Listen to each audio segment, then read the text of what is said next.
Afternoon, guys. Welcome to the live trading clinic. We're going to focus on the trading going into 2016. We're kind of just getting out of the summer months now. So we've got September, October, November, big months for trading, and then December, obviously quiet Christmas time. So we're going to go over all the things, kind of fundamental side, that are going to drive the markets, go over some technical levels as well. So risk warning, remember that spread betting and CFD trading carry high risk or capital, currency losses exceed your initial deposit. Maybe suitable for everyone, so please ensure you're following the risk involved. The information is provided here in no circumstances or considered an solicitation to invest, nothing should be issued as an advice. The information provided is believed to be accurate, the data produced. It's only the content of the webinars, personal opinion of the moderator and anytrade.com. The content is not constituting financial investment or tax advice. Anytrade.com is not accept any liability for the content comments made during the session. So we're going to go over some live charting analysis, multiple time frame trading, fundamental analysis, live real money trades. Have you seen anything good? So we've just had a raft of data out of the US. So with China now, stock market crashing, this normalization of their rapid growth, people having to get used to that you can't survive, these hugely, aggressive, GDPs and huge growth factors.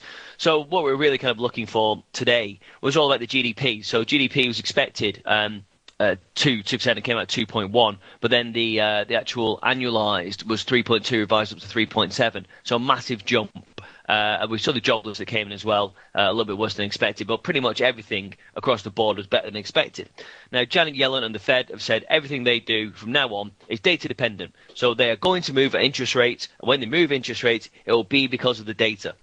Well, data doesn't get much bigger than 3.2% GDP when it was prior 2.3 and is now 3.7.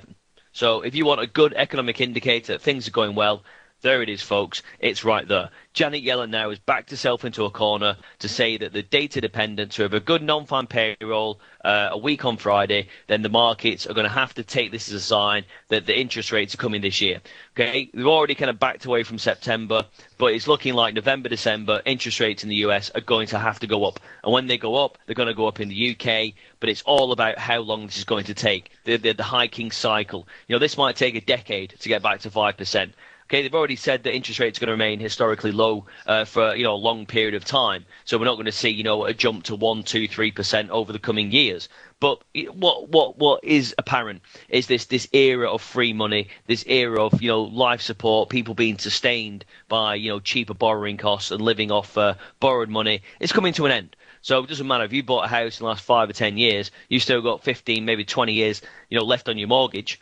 Yeah, and you're going to have to put up with higher interest rates. And the big thing is, it's not the interest rates are going to go up and you say it's only 0.25%. It's nothing. When you talk about 0.25% on over £1 trillion worth of debt, it's a lot of money, okay? And the average person, the average man on the street is struggling as it is. Inflation, as we say, is under control, but real wages haven't kept up with the real cost of living. So any increase to people's borrowing costs, and let's face it, the average person's borrowing cost, the biggest cost is the mortgage. So if that goes up by 0.25%, doesn't sound a lot, but when you're talking about houses of 3, 4, 5, 600,000 quid, yeah, it's going to happen.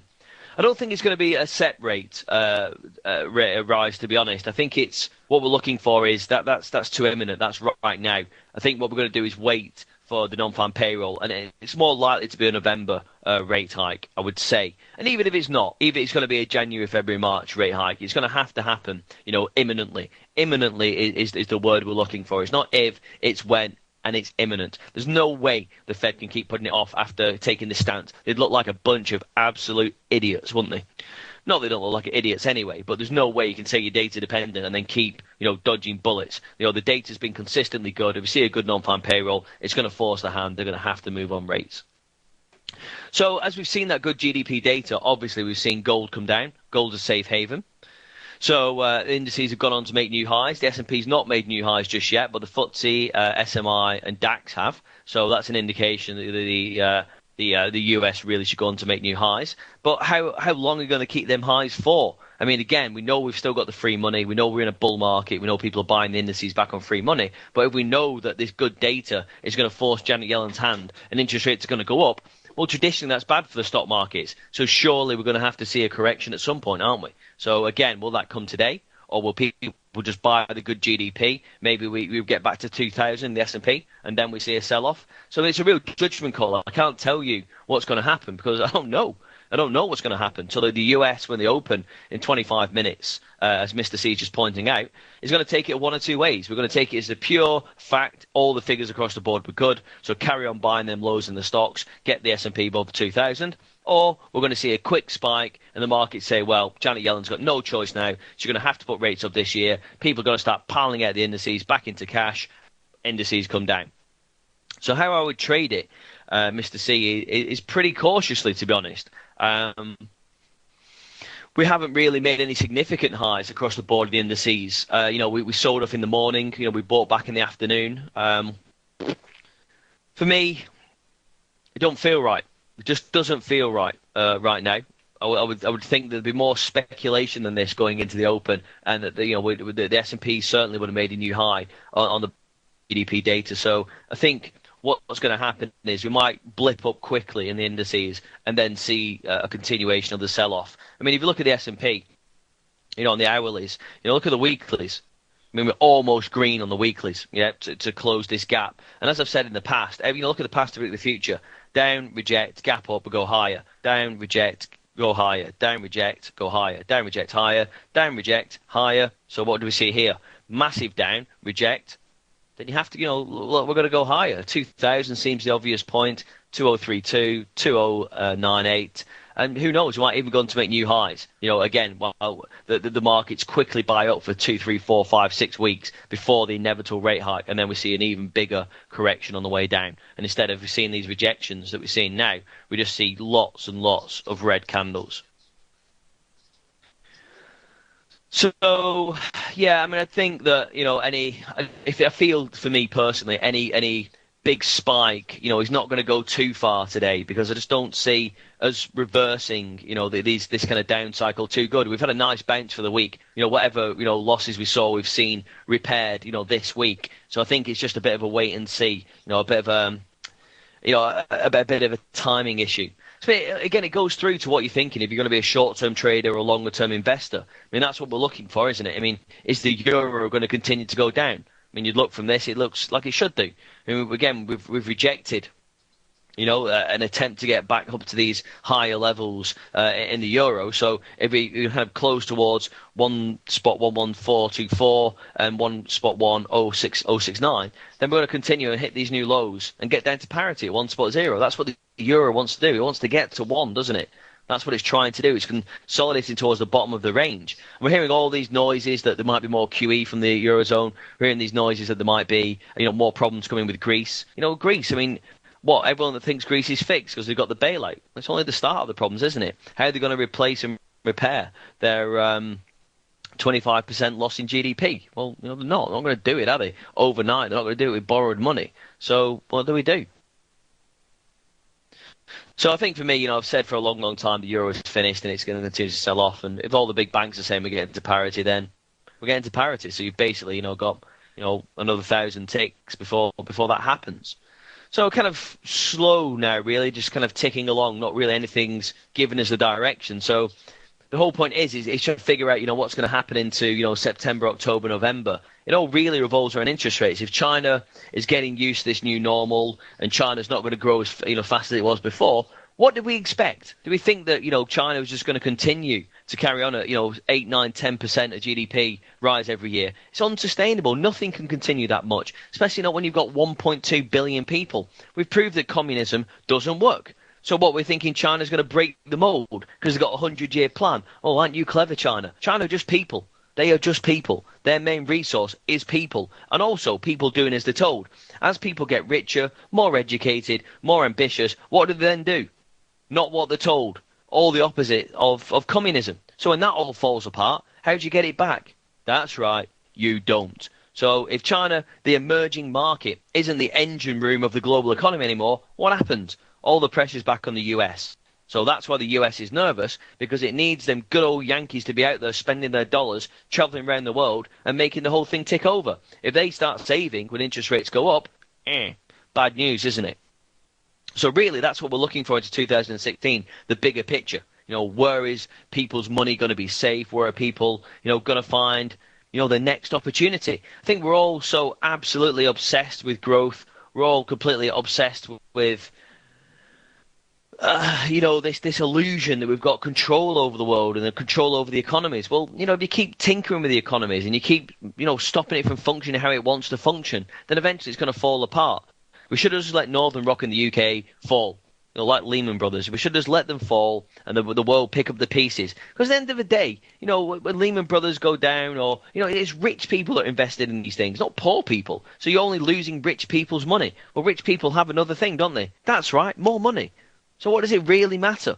Okay, what we need to do is normalise the economy and balance out this difference between the rich and the poor. While that's not happening, then we're just treading water, aren't we? So I'd say, the pound for me looks particularly weak again. This very rare 13-hour selling period where the market just didn't bounce at all, and even when we did bounce, it was short-lived and we're breaking down.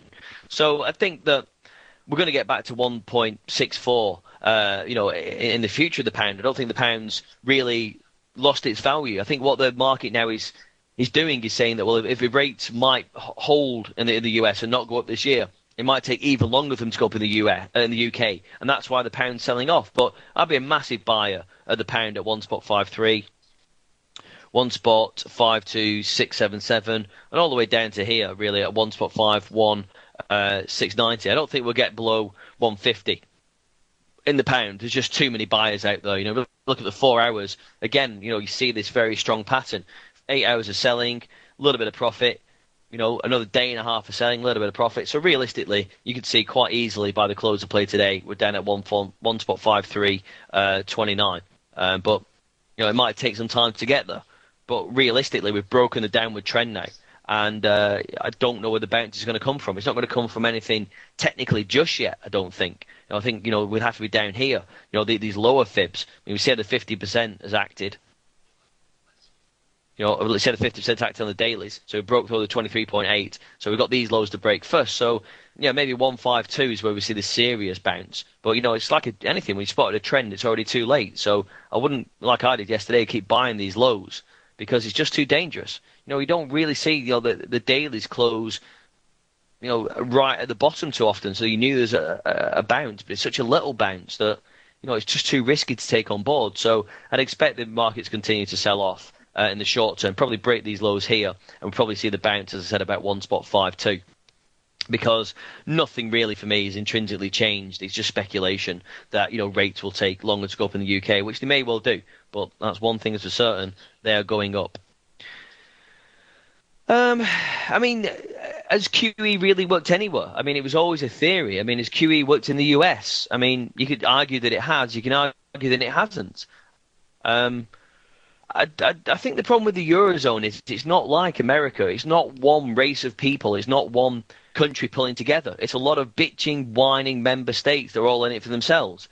France just want to keep quiet because as long as there's money being poured into the pot, France can continue doing what they want. Spain aren't going to make any noises because they still need the money. But essentially, all they're doing is just swishing this big pot of money around and trying to solve countries, in the wrong way. Think about Greece. They've lost 25% of the GDP in 5 years. How did you get that back? Part of the bailout was they have to put VAT up on the islands. Islands there become more expensive to tourists. Tourists stop then spending money. So we've lost 25% of GDP. A lot of that is tourism.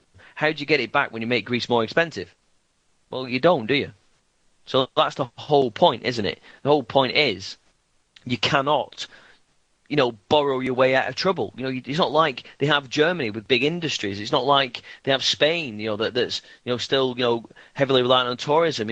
If they're more expensive to the tourists will just go somewhere else, won't they? So what do you do? What do you do? I don't know. These are the difficult questions that everybody has to answer. But the quantitative easing has always been a sticking plaster. But for me, the quantitative easing, if it was going to have worked, it had been done much earlier by Mario Draghi, and it'd been much more aggressive. I think, Mario Draghi, all he's done is try to shore up the EU on the world stage. He's never actually tried to help anybody in the European Union. He's never tried to help anybody, actually live, work, and thrive there. All he's done is try to prove on the world stage that him and the Eurozone know what they're doing. And, for anything, all they've proved is they don't know what they're doing. They've copied the US at every turn, and the US is well out of its QE cycle and looking at putting interest rates. And the EU's just started and looking at negative deposit rates. It's proven it doesn't work. It's different when you're China and you cut interest rates, from your 4.75% or wherever they're at. That's fine. A quarter basis point means something then. If you're cutting interest rates from, 0 to minus 2.5, it's just madness. It's not going to work. So I think if the QE was going to work, we would have seen more positive effects by now. And the fact that the EU isn't crumbling isn't a good sign. The fact that it isn't thriving is a bad sign. The fact that it's absolute status quo, even with all these quantitative easing measures, and the euro continues to slide, means that it isn't working. If you want to know if it's working or not, look at the markets. Yeah, dollar's high, okay, euro's low. Simple as. People have more confidence globally in the dollar. That's why they're buying it than they do with the euro.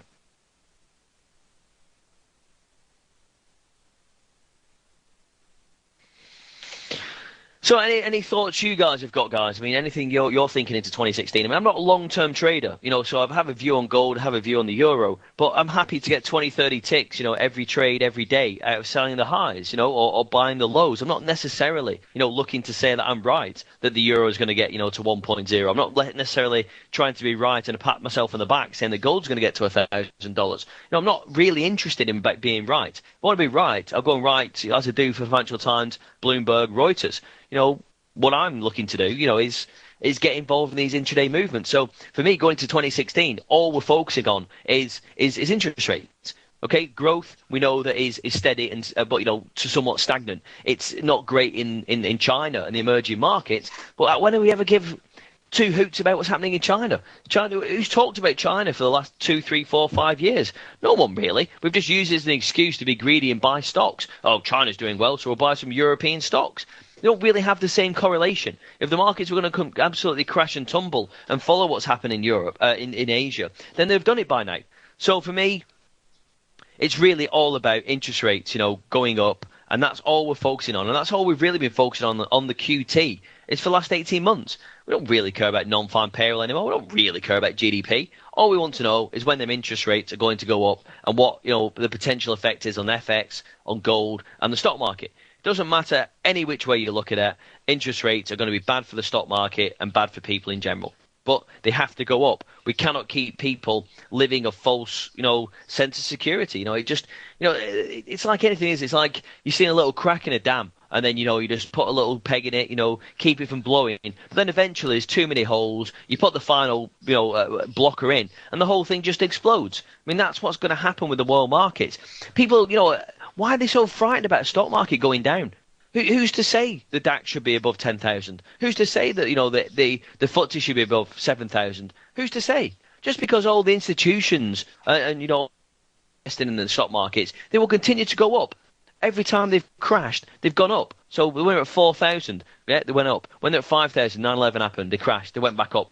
All they'll do is go up. It goes in cycles. So what the markets are doing and what the world's doing is just making people frightened, making little idiot dentists and, small-time investors out there. Oh, my portfolio's gone down 10% in a week. So what? Wait 2 years and it'll go up 10% anyway. Yeah, just shut your mouth. You give your money to people to invest for you because they know what they're doing. You don't know what you're doing. Stick to being an overpriced dentist or, going playing golf. Don't concern yourself with things that are just not important to you. Okay? Don't concern yourself. Yeah, you're a Daily Mail reader. No one cares about your opinion. Okay? If you start to panic, then all the other Muppets panic. And that's what creates panic, creates volatility, creates these newsworthy events. People not understanding what they're doing. Things go down, they go up. It's a cycle. Interest rates go down, they go up. It's a cycle. GDP goes up, it goes down.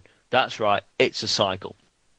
Understanding where you are on this cycle is the understanding of where you are in the bigger picture. And going into 2016, we are no longer in a growth cycle. We're in a true inflationary cycle, which means we focus on CPI, PPI. We focus on how the markets are interpreting interest rates and understanding that once interest rates go up, they will not be coming down in the UK or US for a considerable length of time, maybe a generation. Okay? Maybe 2 generations. Who knows? But it's going to be happening like that for a long time. So we don't focus on non-farm payrolls anymore. We don't focus on GDP. All we do is we focus on price stability and inflation, and we control that normally and have done in the past by interest rates. So that's all we're focusing on. So for me, the euro can only get weaker against the dollar as interest rates go up in the US and UK. The pound can only strengthen from lows as soon as the US go up on interest rates, it'll have to be on the UK's agenda. That's how it works. And then we'll see a correction in the stock markets, maybe get some normalized levels, maybe around 5,000 in the FTSE, maybe 8,500 in the DAX, maybe 1,700 in the S&P, and then maybe we'll go sideways for some time before the next piece of news affects the overall sentiment. But what goes up will come down. So I've been saying for a long time, I made my predictions on Bloomberg that the FTSE will be trading more, closer towards 5,500 by the end of the year, and I'm generally right. So I'm not going to put my sell in now, and wait for 3 months to be proven right. I'll just sell some highs in the indices. Again, you can see gold's creeping back up. Didn't really kind of that. It didn't look right, did it? And I'll show you gold on all the time frames.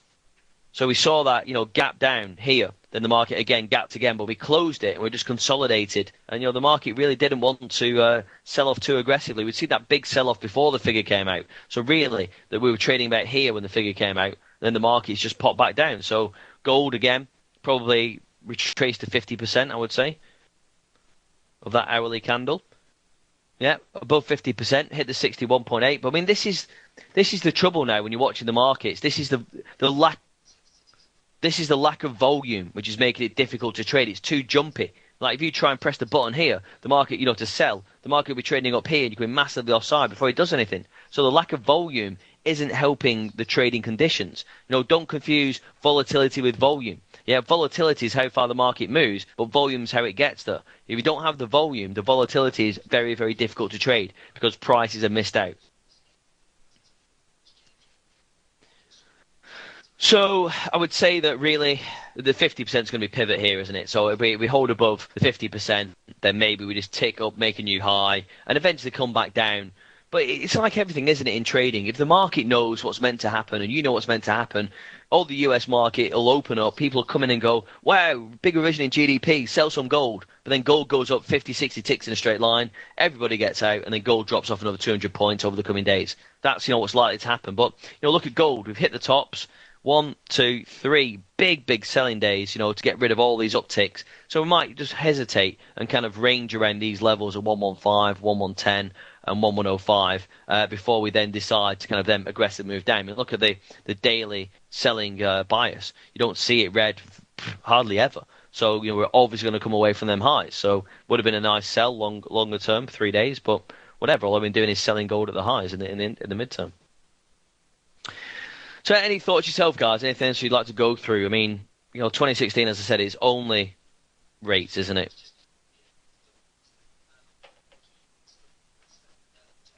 Anything else you want to go through in any kind of detail? Any products you're interested in trading? I mean, someone's saying pound 5, the pound Japanese yen. Not really anything I ever look at, but we can have a look at that if you want.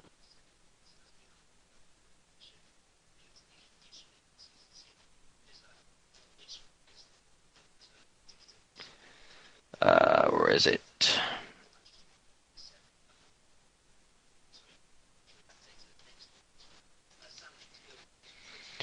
So you're looking for a buy. Well, I mean, it's a similar picture, isn't it, I guess, to the pound. So we've seen this big spike down. So what realistically I would say is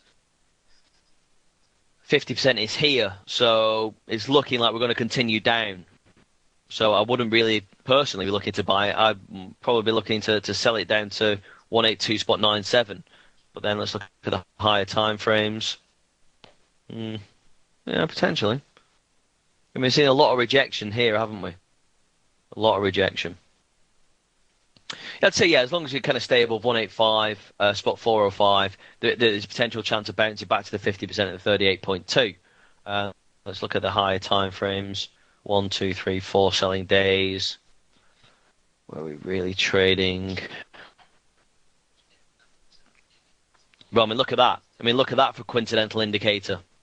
Yeah, the 50% is right on that level that we identified as a really key level. So I'd say that's a massive level here for your pan on 5, 185, 405. So if we hold above that, you've got every chance of the market bouncing up short term and getting back to these higher levels. But if we break through that and hold below that on the hourly chart, 15-minute chart, whatever, then this market's coming down, mate. So yeah, I'd be careful with that one if you're looking to long that. So take a screen print of that if you want, but that's what I would say. What else have we got?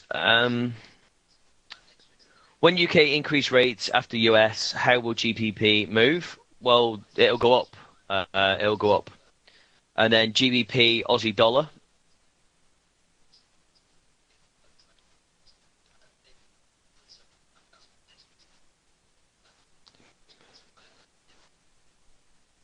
I don't know if I have that. Oh, yeah, I do.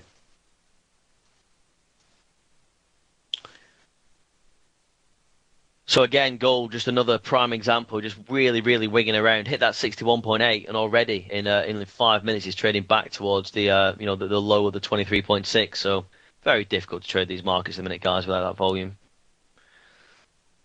So, I mean, again, we've got the opposite here, haven't we? We've got the opposite style spike. So we've had this big kind of upward rejection, but the 50% has acted as perfect support, resistance, really, hasn't it? Support, support, support, resistance, resistance, resistance, support, support, support, broke through. So really, here's your test. If we break these lows here, then the market will want to test lower at 2.10276. So really, this is your kind of decision point here. This 100% of these lows. If we don't really kind of just bounce along it and don't aggressively look to break down, then certainly I think we can get back to 2.194, 296.44. But then below it, definitely this is your target down here. So would I be buying? I mean, I have to kind of follow the pound dollar. The same. I think it looks weak. We haven't got back into this 13 hours of selling, so I think he goes down before he goes up. So in both respects to both them questions, I wouldn't be buying. I'd rather be selling. But again, that's from a short-term perspective. Silver. I mean, silver will probably marry gold, but yes.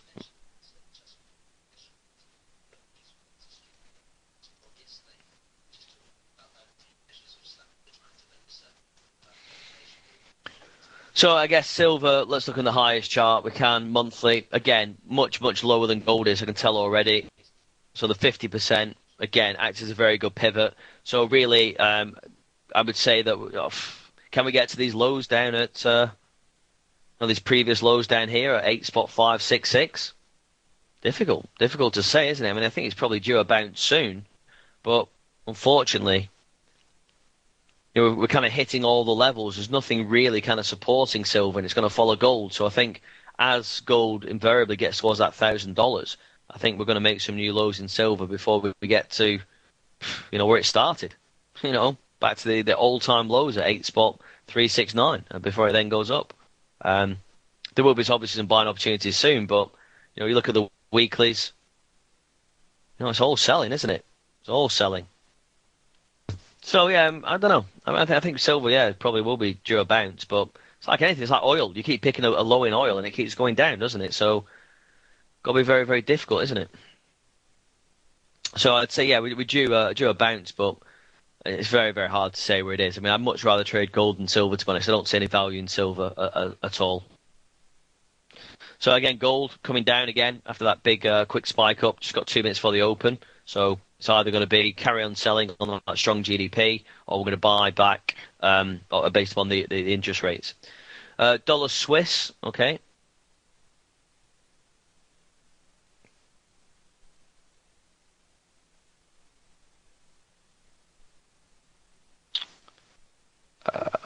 Come on, Steve.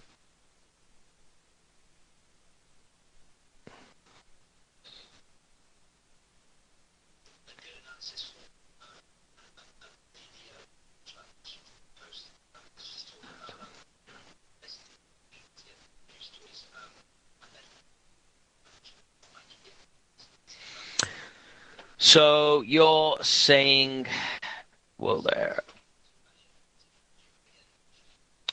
Yeah, okay. I'd probably go from this point is the sell off to the low.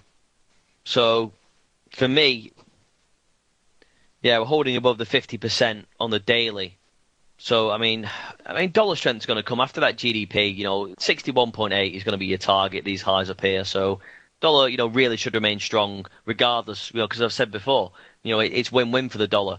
Strong GDP, people buy GDP dollar. If interest rates go up, people buy dollar. So dollar has to go up really. So I'd say that 0.9476 is probably your target. So look on the hourlies. What you're trying to figure out is a good place to buy. If you go all the way down to the 5 minutes, yeah, I mean again we're finding good support on that 50%.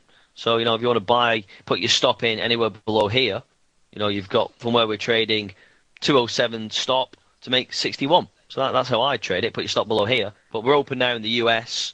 So we're going to see if gold continues that down move. Again, saw that spike up to the 61.8, held below the 50. So I think new lows will be made in gold. And they could come very, very quickly, to be honest. Making new highs in the S&P now.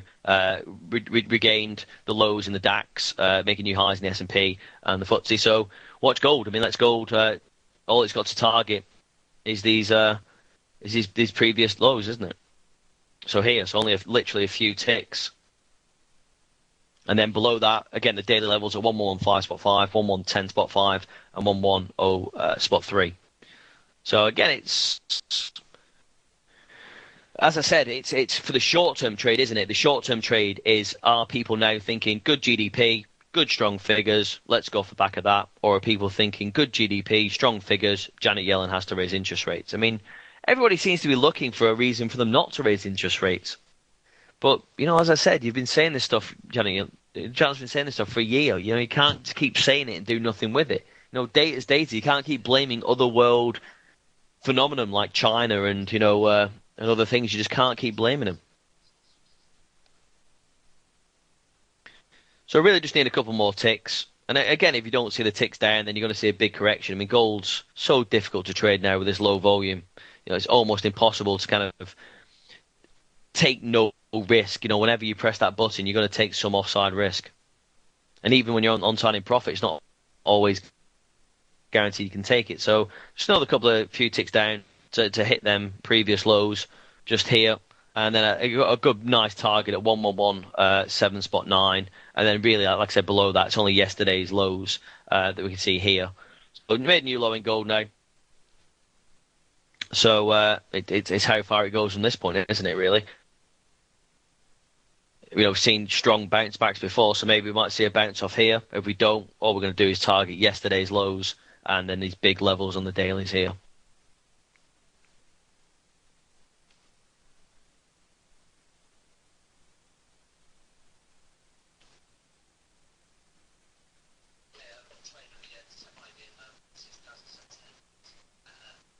So, maybe a little potential buy here. This 423 spot 6 retracement.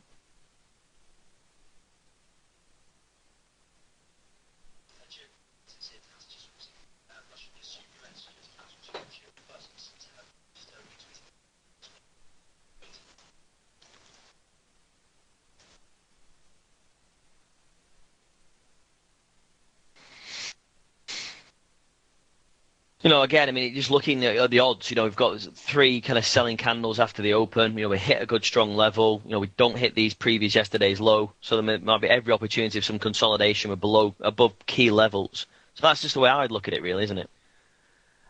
What do I look for volume? Well, I don't really look for volume indicators. Really, what you're trying to go for the candlestick, kind of patterns. Really, this is showing good direction. It's not necessarily showing you volume, but it's showing you good direction. I mean, when you see these big, strong hourlies, yeah, then that's when you can see volume. You can see people are selling all the way to the bottom. This is when you see low volume, where the markets, don't do anything significant. They wing around, okay, indecision. So you're looking for good buying volume, good selling volume on your hourlies in 15 minutes. That's where I look at volume. I don't ever really look at any other indicator.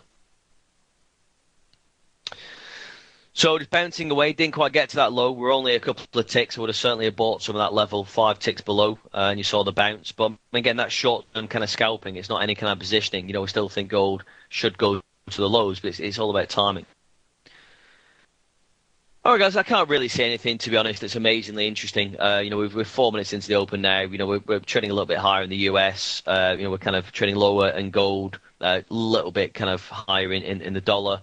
I'd say it's going to take a little bit of time for all this to filter through. And the main thing is, like my direction until 2016, is to figure out what the market's looking at. Are they looking at growth figures now for what they actually are, just based upon their own merit? Or are they looking for growth figures being that indication that interest rates finally go up? That's what we have to look for. All right, guys, anything final? I know it's the afternoon. I've just done back-to-back sessions, so there's not a great deal more I can bring to this session, I'm afraid. As I said, we didn't really trade the GDP because we just didn't see any real opportunity. Again, it could have potentially shorted gold and held, but just too dangerous, just too volatile. I would say, wait for some pure direction to come in.